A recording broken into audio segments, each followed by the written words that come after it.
Welcome, everyone. We are in Parshas Behar. Must be about Behar. And so the Parsha starts out and it says the following. It says, There Hashem Moshe, Hashem spoke to Moshe, Behar Sinai Lemor, to Mount Sinai, saying. Then it first gives the commandment, next verse, next pasuk, about the laws of Shemitah. Speak to Jewish people, tell them they come to the land of Israel. Shavta Aretz Shabbos Hashem. You have to make a Shabbos, a ceasing of work for the land. You have for the days of the week, right? We have Shabbos. God Hashem created the world, and we recognize the creation from Hashem of the universe by having the Shabbos, where we rest, we don't create, because the creation is complete, everything's at a point of completion. So the Shabbos is that recognition of there is a creator, created the world, and that is the days of the week that we see through the celebrating of Shabbos.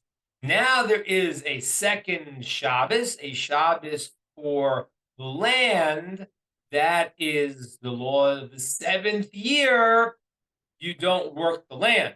You don't own any land. You don't work the land. It's open for everybody. So you do eat from the land. You can't plant it. You can't plow. You can't do anything. Whatever grows, you can eat like everyone else. You're not the owner anymore, and guard it and protect it. Everyone can come and eat. You're also a human being. You can eat. You can't bring it into your house and keep it, because it is now the land is Shabbat for the land. And for the whole year, you have to understand that it's not under your power, not under your control, and it's Shabbat Hashem. Okay, so now there's a famous Rashi here, brings us three, that says, what's the connection? It's like it says, this parsha is called Behar in Mount Sinai. So it says, this is what Hashem said to Moshe, Behar Sinai, Mount Sinai, and it says the commandment of Shemitah. What do you mean? Shemitah, all the commandments were said on Har Sinai. Where are we now in the Torah? Everything was heard on Mount Sinai. Hashem revealed 10 commandments and taught Moshe the Torah. He taught him the Torah there. And then after we built the old Moed, Hashem spoke to Moshe and repeated to him a second time all the commandments that he had learned on Mount Sinai. And now Hashem told him to write it down in Megillot, in separate parchments. And this is what then becomes combined to be the 5 books of Torah that we have. So it's sort of it's a repetition from Ohel Moed, from in the tabernacle where we are right now. And then Moshe repeats the laws a third time by Arvis Moav in the book of Devarim when we're about to go into the land of Israel. So he repeats it again there. Okay, so wait a minute. That's true. Why does this verse say that Hashem told Moshe on Mount Sinai the laws of Shemitah, all the laws of Shemitah, all the laws of Mount Sinai? You have to say, right now he's repeating it in the second time, meaning in the desert from the tabernacle. So you don't have to say it's from Torah to all from Mount Sinai, it's all from Mount Sinai. So the Talmud learns from here, discussion of opinions, but we're going like the one of Akiva that says that just like Mita, we know was said with its particulars and its general rules and all its particular rules on Mount Sinai. How do I know that? Because Shemitah was already discussed earlier. It's already mentioned already mentioned. Why repeating it now? But to tell me that its generalities were said, the general laws of Shemitah and the specific laws of Shemitah, just like Shemitah, it was said to us in its generalities at Mount Sinai and its specifics at Mount Sinai, all the laws of the Torah were given to Moshe at Mount Sinai in its volume, its generalities, and its pratim, and its specific. Okay. So anyway, so what do we learn from there? We learn from there that Shemitah, it's repeated. It's a little complicated how exactly it goes. I mentioned, let's just keep it this simple. So basically, it was said once, now it's said again. That must mean that it was said in particulars, and it's generalities and particulars. And now it ties. So Shemitah, we know, was said in generalities and particulars because it was mentioned before in the book of Exodus, the book of Shmos, and it's repeated again. And so we know that it's not just giving generalities, and it says Mount Sinai. So at Mount Sinai, Shemitah was given over its generalities and particulars. And to teach me that just like Shemitah was given over to generalities and particulars, so to all of the commandments of the Torah were given at Mount Sinai, generalities and okay, that's the way Rashi brings it.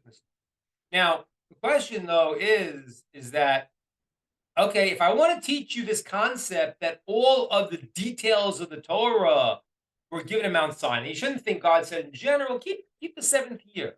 No, he told you the exact laws, what it means the seventh year, how you have to keep your field, how you have to when you have to get things out, you have to bring them in, when you're allowed to bring them in, all the particulars.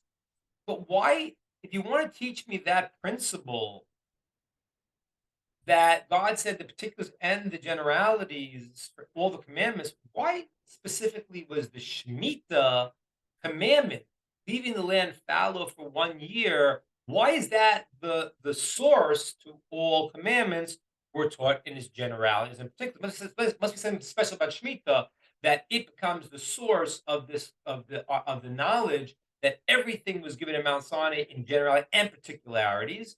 From Shemitah. So Shemitah must have something significant to it that is unique about it that we're going to learn this concept the whole time. Okay, that's one thing I want to explain for the Tzaddik Cohen, what it is. Now, the second thing that happens now is that after the Shemitah, we say the Lo Shemitah, which is the seventh year, the pasuk continues, and the pasuk says, after you keep the seventh year, and it's Shabbat in the land. So then it says later on in verse 8 Ches, it says, and now you count 7 Shemitah, 7 times, 7 years, let fallow 1 year, another cycle of 7 times. Then after you do that cycle of Shemitah 7 times, at 49 years, the 50th year is called the Yovel. And that has additional laws. That will also be a form of Shemitah, in that you also have to leave the land fallow and people can eat freely. But here there are more unique special laws. What are those laws? Primarily we're going to talk about are that if a person became a slave, so normally he serves for 6 years and he goes free. Shabbos. Now, if there was a slave who said, "Well, no, I really like being a slave. It's great. It's good. They take care of me. They do everything for me, and I just get taken care of," which is kind of like I like where the American government is sort of moving to. Yeah, I don't want the freedom of deciding. It's a hassle. Like all these things. I rather someone just takes care of me. That's not good. That means the person has fallen into a slave mentality. So he's a special law. He gets a nirtza, he gets a hole put in his ear, and he says that he becomes a slave forever. Not forever, really. Till when? Till the 50th. Yovel, everything goes back. This guy who looked like he was completely a slave, he looked like he was sold out, he can never go past the 50th year.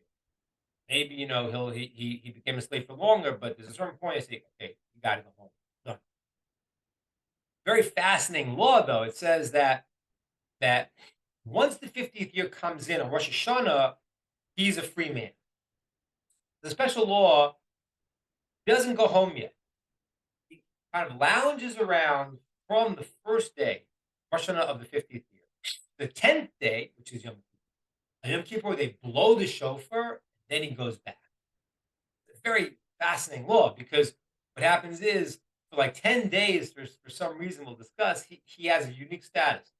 His master gives him food, and he's not a slave anymore, and he's a free man, and they feed him, and he sits around, and he's like, like the sort of a king, but he's still in the master's house. Then comes Yom Kippur, and they blow the shofar. Now it's time to go. What is that transition? Another law that's unique for the Yovel, the 50th year, is the law of if you sell your nachla. Now, unfortunately, we don't understand what a nachla is. Nachla is called in English your ancestral land, your homestead. Every Jew who came to the land of Israel had a homestead. He had his place. It's not arbitrary. The Talmud says, there was a guy who used to say, "Oh, I love to go to the sea," and everything about the sea. Kept talking about the sea. He said, "Listen, he must be from the tribe of Zvulun." It says Zvulun goes out to the sea. They checked out and they found, yeah, he loves the beach because he's from Zvulun. Someone else, another quality. So the Talmud records, yes, this person had this quality because he was from this tribe.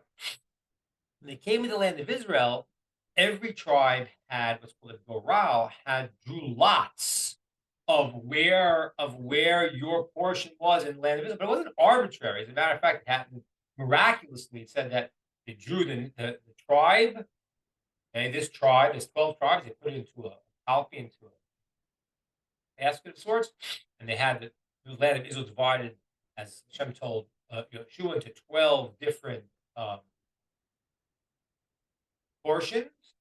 And what happened was when they drew out one, the name of the tribe, it said, "I am the tribe of so and this is going to be my lot. My land in Israel is going to be this place." And they drew the other one. They drew the 12 portions of land, and it hit exactly what it was. To show you the goral, the lottery that was drawn was not simply luck.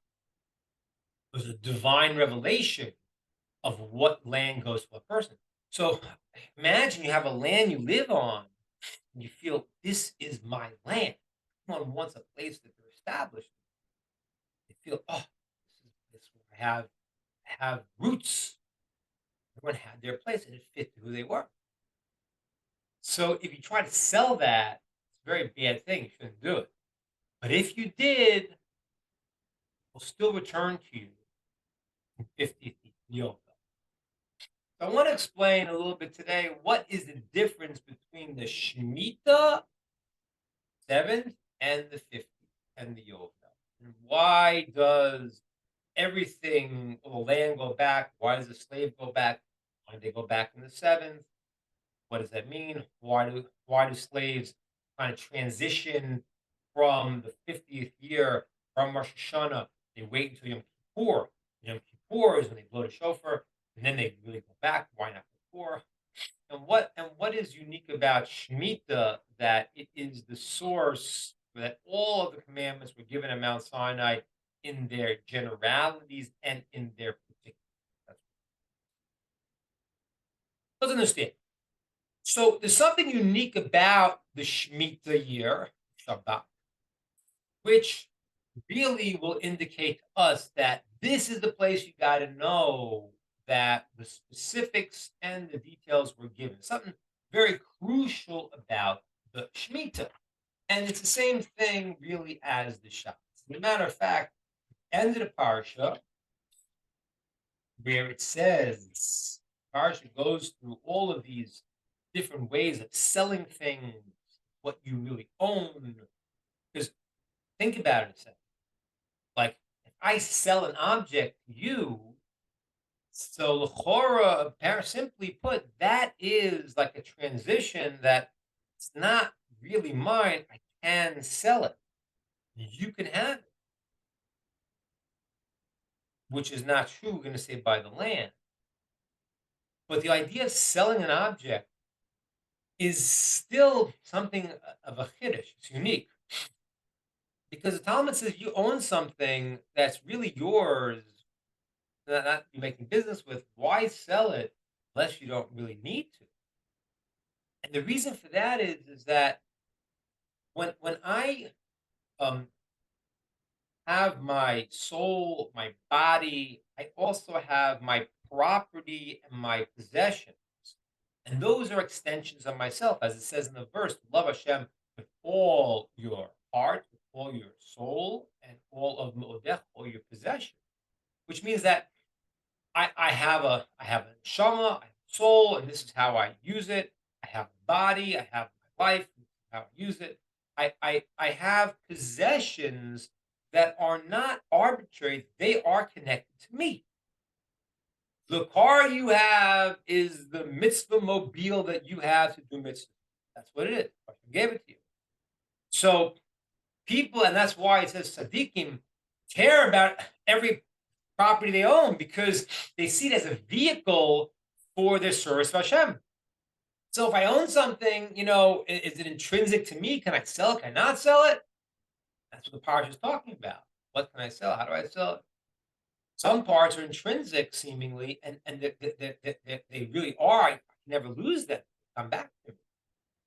The Parsha then, in the end, the way it ends is it says, and to keep my Shabbos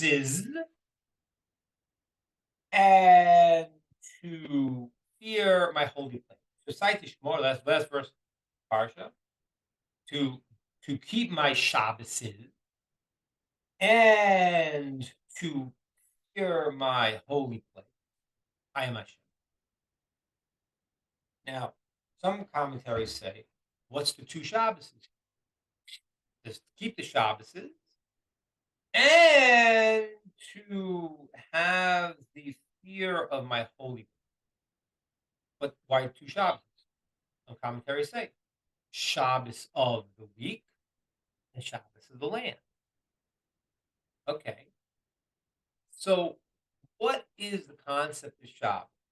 The concept of Shabbos is that 6 days I work. 6 years I work. That is my place in the world. I have something that I build, that I make, that I do. Then there's a point I realize I don't own this. How do I have the ability to work? Well, because Hashem created me out of nothing. He gave me hands, he gave me feet, he gave me the ability to go, and I do it and I build it. And I'm commanded to build something, to try, to make the effort to really go, then to realize that it's not me, because it's very easy to fall into that. If you don't have Shabbos, then every day you're creating, and it's an amazing thing because it's considered to be a gift of Jewish people. Of Goyish Shabbos, the non-Jew cannot keep the Shabbos. Why not? Because they got to build the world. The Jewish people have a place where they once a week can say, well, I've done this work, but now I realize I can tune in to the sense the world is complete and I don't need to do anything because it's out of my hands. It should be out of my hands because there's a perfection that I can tune into on Shabbos. And that's what really happens. That's why the Baal and the Kabbalists explain on Shabbos, the world is elevated. You don't necessarily see it. And that's why it's on a certain wavelength that only someone who keeps Shabbos feels. Someone who doesn't keep the Shabbos doesn't feel it. Even if you're Jewish, you don't necessarily feel it. Once you keep the qualities of Shabbos, you guard it, all of a sudden you've tuned into a different zone where now there is a previous internal elevation of the world that everyone else doesn't see, but you're feeling. Like when a person, blows a dog whistle. The dog says, ah! No one hears it. On the external level, you don't see it. On the internal level, if you tuned into it, you feel it. So Shabbos is the crucial aspect of understanding there is a world. I have something I do in this world, but I didn't make this world. I don't own this world. It is a gift from Hashem that I have a place in this world. And by tuning into Shabbos, both the Shabbos of the week and the Shabbos of the land, of the year, do I come to the recognition of there is a source to the universe. And that's the whole thing. And that's why Rav Tzadok says this is the source for learning out from all of the Torah, these details of just like this law was given at Mount Sinai, so to all the laws. Because Shabbos is the ability for us to tune into the reality. It says in the Zohar, it says we know there's 613 commandments. But another way to say it is really there's one commandment and 612 ways to get there. What are those ways to get there? Look, one commandment is to know Anochi Hashem Elokeka, I am Hashem to get Mitzrayim. There is one God. There is one source of everything. And now I need to do all of these concepts, these ways, these different aspects to tune into the experience of this one God. Shabbos is called like that also. That's why there's many laws. Someone doesn't keep Shabbos. It's compared to that. They've totally gone off from the way of the Torah, because Shabbos is a cloud. It is an entire principle that gives us this concept in an experiential way to tune into the fullness of the understanding of the source of existence. I have been created. I have things I do, and I'm supposed to do 6 days I must work, 6 years I must work, I must create, and then it's all in the source. That's the recognition of God. So that's the ability. That's why it's so crucial, because it is tunes me into the source of everything, which is the first commandment. Anochi Hashem, I am Hashem, your God. Which the commentaries learn is not even a commandment. It's a statement, of axiomatic statement of reality. This is the reality. The person doesn't accept that there's Hashem, your God, all the commandments don't make any sense. This is an axiomatic idea. But do we feel it? I mean, I don't know. But if you're busy building and you're making, I'm making, and I did this and I did that, so then you don't feel it. So the battery pack to feel throughout the whole week, throughout the whole year's cycles, that it is not you that is building the world. You have a job to do. You have to do that, but it's not you that made yourself, and it is Shabbos. So that's why Shabbos is that source of the learning for all other mitzvahs, that everything was given to Moshe at Mount Sinai, not just the generalities, but the details also is from this concept of Shemitah, the concept of full expression of Shabbos, time and also in space. Okay, now we have Shabbos. And then we have after Shabbos, it says, now you count 7 times 7. And that comes to the Yovel. Now, the Yovel, the Jubilee, as they call it, is a different concept. And it needs to be understood, because what happens is that when I work for 6 days, I work. The 7th, I realize, no, it's God. And then I go back to working my 6 days of the week or my 6 years. And then that infuses my work with the knowledge that it is from the source and controls everything, and he created this all. But there's another part to it that's even deeper. Let's say I, as a person, I work and I try to become the greatest I can be. And I say, Baruch Hashem, thank Hashem, I did this, I tried, I did it, and and we say, oh, yeah, thank God, but we really kind of mean thank ourselves. But we often say the platitudes of, yeah, Baruch Hashem, I was very successful, which is a code word for, like, I'm afraid to say that I was successful, so I say Baruch Hashem, Not everyone, chas v'shalom, but we have to be careful that that's not what we're doing. But that is the nature of the issue, that we are building, even though the Shabbos injects the understanding that it's from the source, but it's us building. Now, if I ask you, well, what are you building? So we could think, I am building myself. I am making myself. But that's not really true. Because the reality is, what you're building is what you really always were. The root of your soul, Shorish Neshama, is who you are. It comes down into this world, and there are many blocks: your physicality, your negative traits that are stored in your nefesh bahamis, the lower aspect of your spirit. And there are all these blocks, and you have to take this dirty glass and you have to polish it. You got to work and you got to add, you got to do all these things. But in the end, what you do is you tune into what you really are. And it's not be understood that's a bad thing. That's the greatest thing in the world. Because what happens is that is our experience of eternity. The Gemara says whoever is jealous wants what somebody else has, but they don't get that and they lose what's theirs also. Why is that? Because you don't want any other experience of what you really are. That is your experience of eternity. You are a divine aspect, and that aspect is who you are, and that is your portion in the world.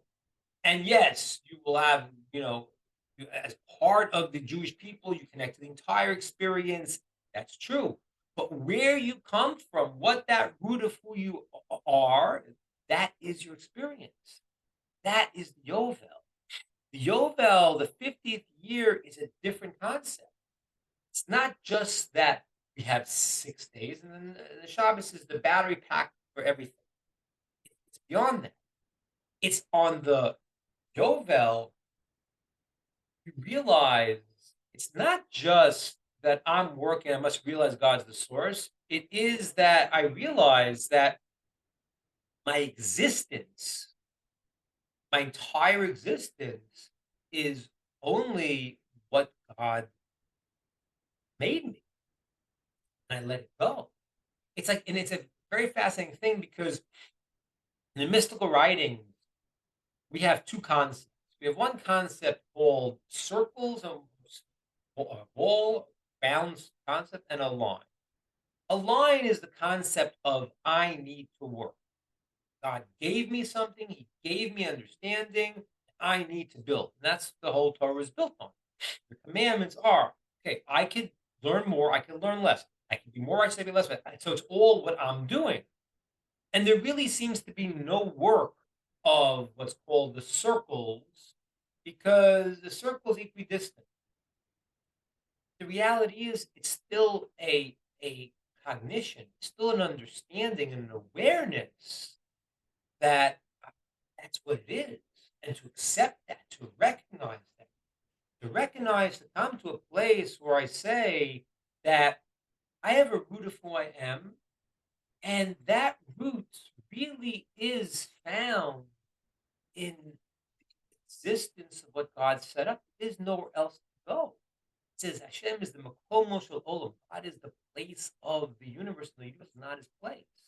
Meaning that where else is there?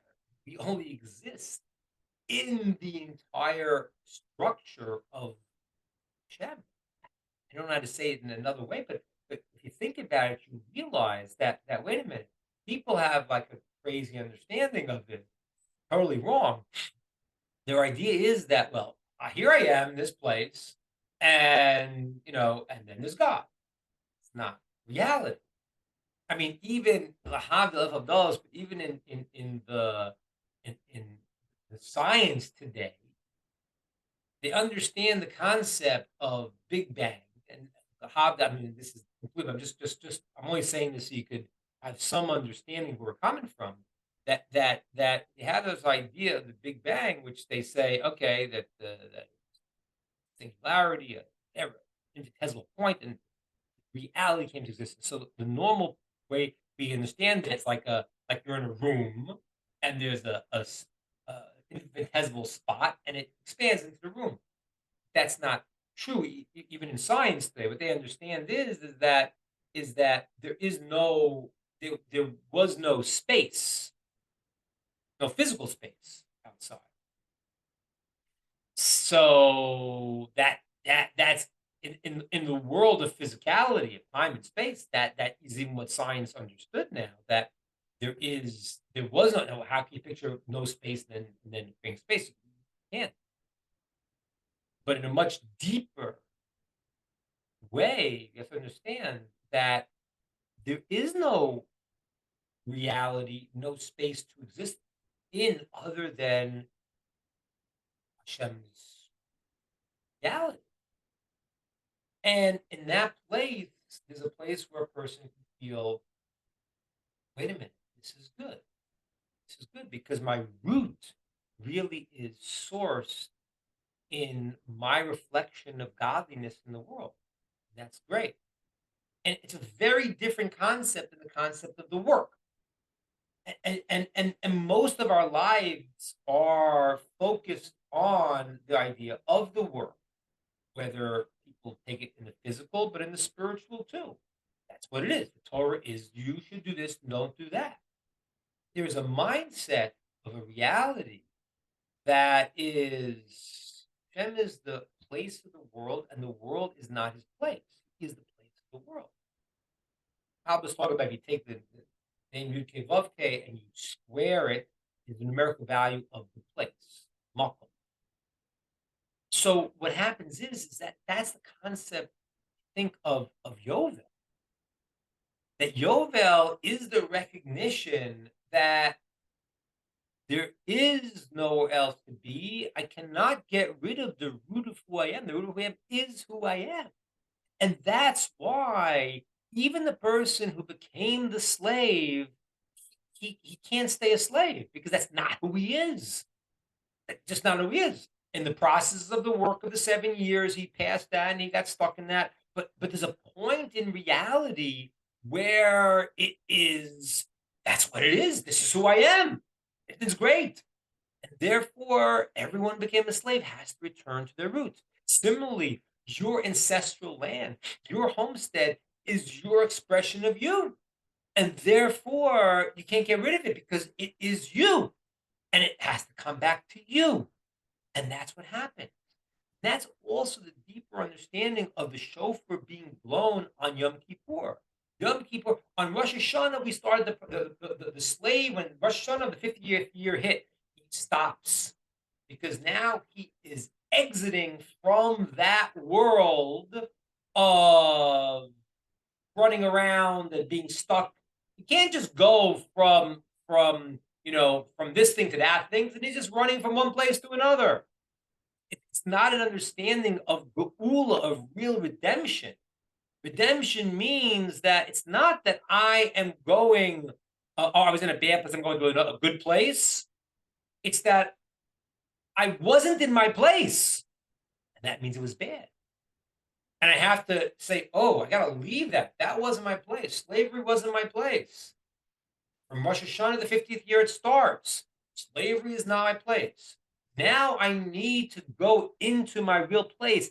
That happens on Yom Kippur, the day where the high priest went to the Holy of Holies, the day where all the evils turned back into good, the ultimate day of the connection to the root of what it is. And when the shofar is blown there, that's now where he returns to his root, to his essence. And that's what we have to do. That's what we have. And there's an amazing thing the Shem Mishmul says here. It's fascinating. It said in the beginning that on Shabbos, what happens is the world goes up in the internal level. And this is what the Kabbalists talk about, how there's a rising of the worlds. You go up, but you only it's in the panemius, in the inter. You can't see in the external, right? A guy says, no, Shabbos looks the same. right? A viewer from outside says, okay, guy's, wearing nicer clothes, he's eating better food, very nice. But the same person, the same world. Eventually, there's a world where you're going to see it's completely different. And not only on the external, in the internal level, is it going to be there that those who experience Shabbos feel something's elevated. But eventually, what's going to happen is the concept of Yovel means the entire world looks different. That really is the Yovel. I don't know what it is. We can't do it today. Yovel is the higher. We don't have access to it right now. I mean, the temple had access. And that was a transformation where everyone realized this is who I am. That's what the relationship between Yovel and Shemitah. And that's the concept we have to get in our world.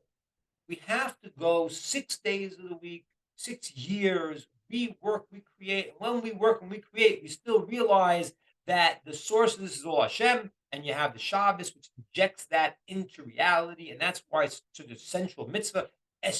Tomorrow, keep my Shabbos. I'd like to say possibly in the end of the verse in the parsha, which says, keep my Shabbos, mikdashi tiro. Maybe we could say mikdashi tiro and have all my holy place. Maybe in a certain sense we could say that's the aspect of Yovel. Chapter Saitish tomorrow is keep my Shabbos. Shabbos of gracious, 6 days, and Shabbos of the land, Shemitah. Maybe we could say mikdashi tiro. The idea of having awe means that then you realize that, wait a minute, what I am is only a reflection of the divine. And that's great. And a person who cannot handle that, he wants what the other guy has, he has nothing. Has nothing. So I'd like to say that although the work in our lives is the creating, we've, especially in this time, there needs to be another work also to tune in and to think about the fact that my root, my essence, is Tselem Elohim, the divine aspect. That is my flavor in the world. That is my world to come. That is my experience. And it is connected to the source. And just to feel good about that, just to imagine what it would be to be a person who lost their land, lost their connection, lost their humanity by becoming the lowest possible thing, a slave, and then realizing you can't lose it. It's who you are. Great Shabbos, everyone.